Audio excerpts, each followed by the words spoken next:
Buenas tardes. Quería agradecer en primer lugar al museo por darnos la oportunidad de presentar trabajos sobre la historia de nuestro pueblo y a mí en particular de iniciar mi carrera como investigadora, aunque sea a pequeña escala. Voy a hablar de las suertes de Juárez y Curenga en el Guadiana, de los cañaderos a la llegada del arroz. En primer lugar, es necesario establecer un marco geográfico a través de este mapa. Los parajes de los que voy a hablar están situados en la vega del Guadiana y del Azuer. En primer lugar, Juárez sería esta zona que vemos aquí, que ocupa el tramo final del Guadiana del Azuer, hasta el Guadiana, llegando hasta la desembocadura, hasta la máquina. Y por su parte, la conocida como dehesa de Curenga se extiende por todo este amplio territorio, aunque la zona de la que nos interesa hablar, o sea, la zona de Curenga sería todo este territorio, pero la zona en concreto de la que vamos a hablar sería la que está situada en la vega. Por estos terrenos discurría el Guadiana hasta finales del siglo XVIII con la creación de los desaguados de Guadiana, un proyecto en sintonía con la mentalidad ilustrada de la época y fruto del impulso que se quiso dar a la agricultura para aumentar tanto el terreno de cultivo como mejorar los riegos. Vamos a hablar ahora del origen de las suertes. El punto de partida del presente trabajo es un decreto publicado en la Gaceta de Madrid y dado por José I Bonaparte en abril de 1812. En él daba orden de limpiar el cauce del Azuer con la finalidad de mejorar la salubridad del municipio y sobre todo aumentar la cantidad de tierras de labor y mejorar los sistemas de riego. Pero lo más importante para la cuestión que nos ocupa es el artículo 3º, en el que dice, cito textualmente: la parte del desaguado del Guadiana que se halla inculta más de 2 siglos hace, se repartirá entre los braceros pobres de la jurisdicción de Daimiel en pequeñas suertes, libres de todo canon, con la obligación de desmontar dicho terreno y abonarlos en términos de hacer sementeras que permita, satisfaciendo los diezmos de los frutos que se recolecten. Creo que en este punto es necesario aclarar qué significa el término suerte. Según el diccionario de la Real Academia Española, en una de sus acepciones aparece parte de tierra de labor separada de una u otra por sus lindes. Pero este término también está relacionado con el sorteo con el que se realizaba, por ejemplo, el reparto de oficios de oficio del concejo en muchos pueblos, y también con el reparto de porciones de tierra, que es un hecho del que tenemos constancia, que se llevaba a cabo en lugares como Valdetorres en Badajoz, Almodóvar del Campo, Ciudad Real o en la comarca de Pinares de Soria. Por tanto, suerte hace referencia tanto a esa parcela de tierra como al modo en el que se repartía. Aunque no tenemos constancia documental de ello, lo más probable es que fueran repartidas mediante sorteos que se realizarían periódicamente para poder beneficiar a la mayor número de familias posible.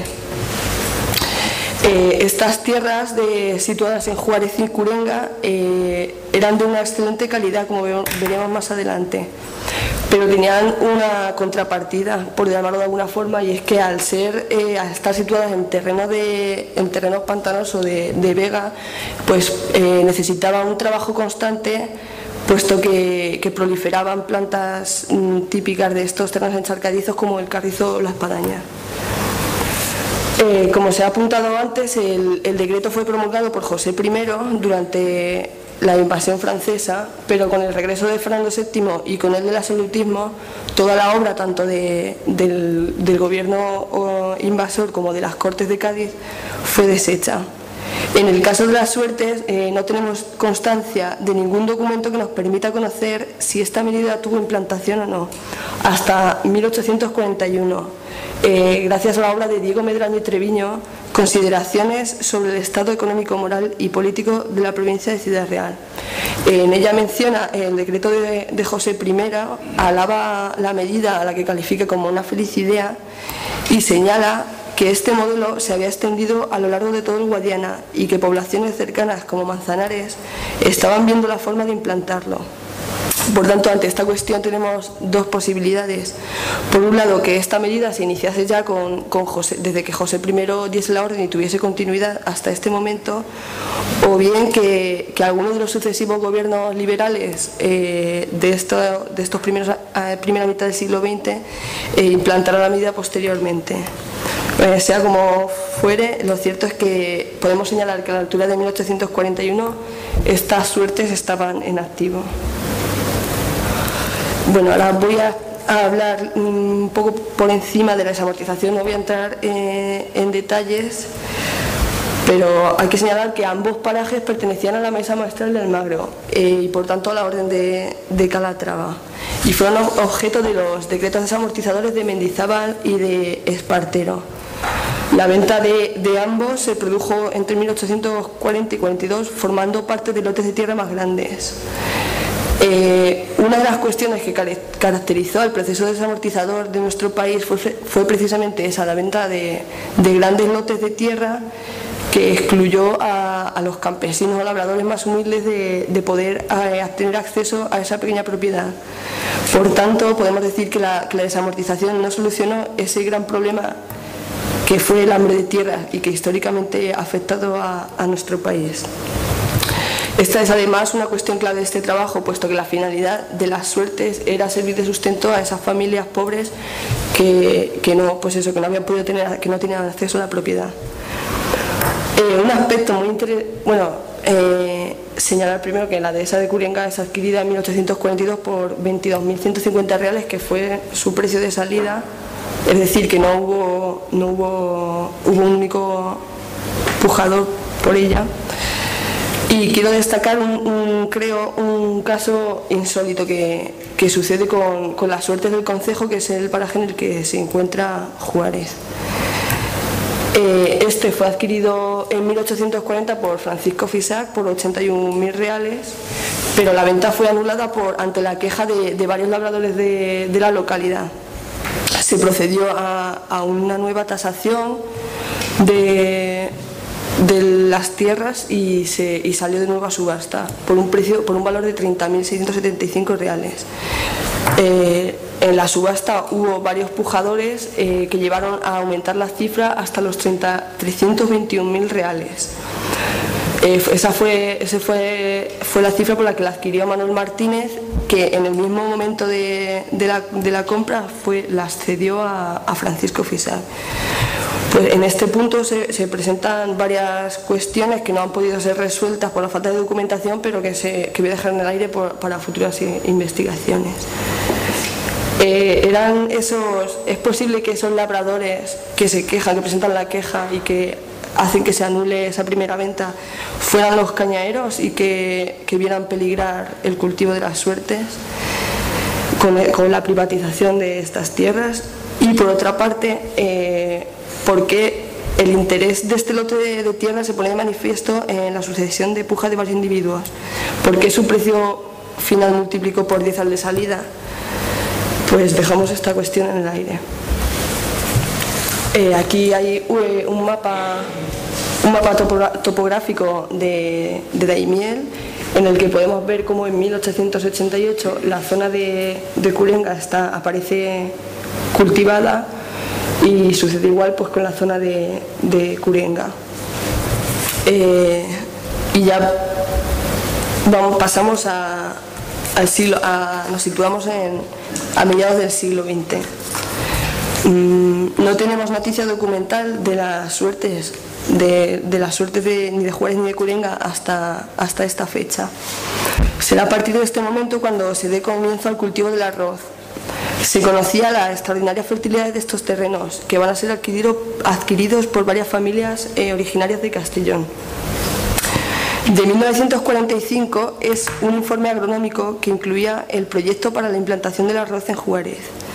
En él, tras el análisis de varios parámetros como el clima, la previsión de la producción que podría dar este paraje de Juárez, los beneficios, se expone la idoneidad de este terreno para el cultivo del arroz, llegando a afirmar que la calidad de la tierra es incluso superior a otras zonas donde el cultivo del arroz tiene un fuerte arraigo, como Sueca y Chella en Valencia o Mondego en Portugal. De esta manera podemos comprender el empeño que pondrán los propietarios de Castellón para implantar y extender el cultivo del arroz.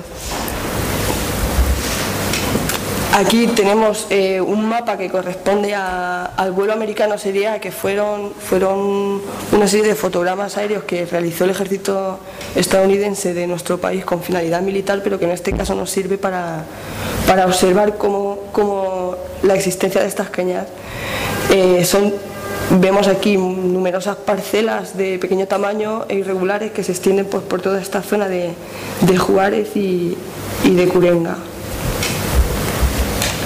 Aquí tenemos otro fotograma aéreo correspondiente al vuelo americano Serie B, que fue otro vuelo del ejército estadounidense que tuvo lugar 10 años después del anterior, entre 1956 y 1957, y aquí ya observamos cómo el arroz ya está implantado, ya han desaparecido las cañas, aunque podemos ver la huella, no sé si desde allí no lo van a ver, pero se puede ver como debajo se observa todavía la huella de las cañas.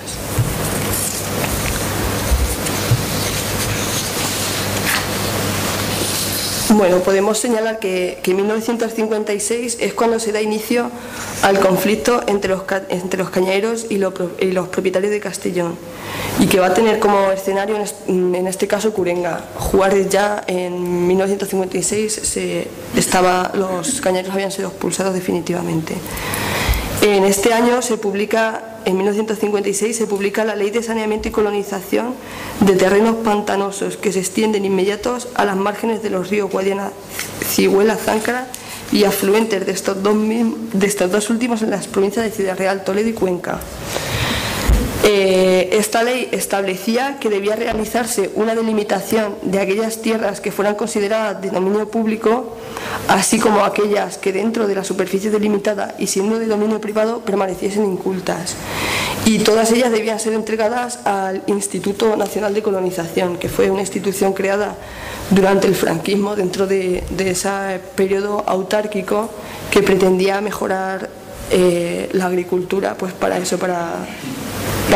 poder mantener el país de forma autárquica. Esta ley va a ser vista como una oportunidad por los cañaderos para haber reconocido su derecho a seguir cultivando esta tierra, puesto que si pasaba a ser de dominio público, pues consideraban que les permitirían seguir aprovechando el dominio de la tierra. Sabemos que en algunos casos, gracias a la documentación, hay una continuidad en algunas zonas de Curenga, sobre todo las más alejadas, más hacia el oeste. Por lo tanto, que no todos fueron expulsados, porque la implantación del arroz se hizo de forma paulatina. Hubo un proyecto de delimitación según establecía la Ley de Saneamiento y Colonización, pero que jamás llegó a publicarse en ningún boletín oficial, por tanto careció de validez legal. Pero el proyecto estaba ahí, y acogiéndose a él, 65 braceros de las localidades de Aimiel ocuparon 22 hectáreas en Curenga. Esto es un hecho insólito, el hecho de que se llevase a cabo una medida como una ocupación de tierras en pleno franquismo, sabiendo las consecuencias que eso podía acarrear. Los propietarios ante dicha ocupación en primer lugar ofrecieron una solución amistosa con los cañaderos, mediante la cual los que llevasen más de 2 años cultivando las tierras se les harían contratos de aparcería, y los que llevasen menos de 2 años se valorarían los trabajos realizados y se les intentaría indemnizar. No sabemos por qué, pero finalmente la solución amistosa no tuvo lugar y el problema se volvió a reactivar, como hemos podido comprobar a través de diversos y numerosos informes y notificaciones entre las diferentes autoridades, tanto locales y provinciales como nacionales. Bueno, los propietarios de estos terrenos crearon una asociación de fincas que llamaron La Lledonera en honor a la patrona de Castellón, con la que pretendían defender sus intereses de forma conjunta. Bueno, contamos con un documento que envían al delegado provincial de Sindicatos de Ciudad Real, en el que dan muestra de su desprecio hacia estos delincuentes, que es como llaman los cañaderos, y hacia las instituciones que están dando amparo y escuchando a los cañaderos. Aquí presentan que la única salida que ven posible es la vía legal, recurrir a la justicia, y será lo que hagan. A través de la documentación podemos ver también que tanto la autoridad sindical, es decir, la Falange, como la gubernativa en la provincia de Ciudad Real se van a poner en cierto modo del lado de los cañaderos, y van a instar a las autoridades del Instituto Nacional de Colonización a que se aprobase este proyecto de delimitación de terreno público para poder poner en marcha la ley de saneamiento y colonización. Encontramos una serie de documentos en los que reiteran la necesidad de llevar a cabo la delimitación, y ya a finales de 1962 va a aparecer la idea incluso de la expropiación forzosa a favor del Instituto Nacional de Colonización de los terrenos, alegando causas de interés social. El expediente de expropiación existe, se encuentra en el Archivo Provincial de Ciudad Real, pero la expropiación nunca tuvo lugar. ¿Qué ocurrió finalmente? Bueno, lo único claro en esta cuestión es que los cañaderos finalmente fueron expulsados de Corenga.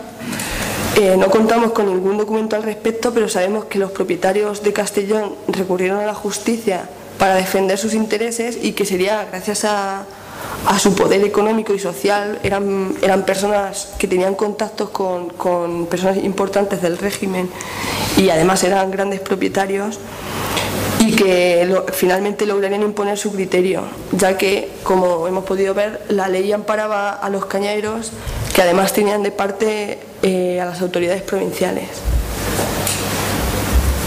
Como conclusión, quiero señalar que las suertes surgen para dar solución a ese hambre de tierras que ha caracterizado la historia de nuestro país. Su finalidad era dar sustento económico a las familias más pobres de Daimiel. Aunque el decreto de Napoleón establecía que estaban libres de cualquier tipo de contraprestación, lo más seguro es que a partir de la desamortización les permitieran seguir los cultivos a cambio del pago de algún canon. Podemos ver el origen del conflicto en la incapacidad de la legislación española, ya desde el periodo liberal y hasta nuestros días, de delimitar con claridad el dominio público. La Ley de Aguas de 1879 no aclaró que debía ser considerado dominio público. Por eso, la Ley de Saneamiento y Colonización pedía la realización de un proyecto de delimitación. Esto es una cuestión que aún hoy en día sigue pendiente con lo que estamos viendo con el deslinde del Guadiana. Me gustaría por último señalar y destacar la valentía, al menos desde mi punto de vista, que tuvieron estos cañaderos de ocupar unas tierras sabiendo a lo que se podían enfrentar, aunque finalmente contaran con el apoyo y con el respaldo de las autoridades provinciales.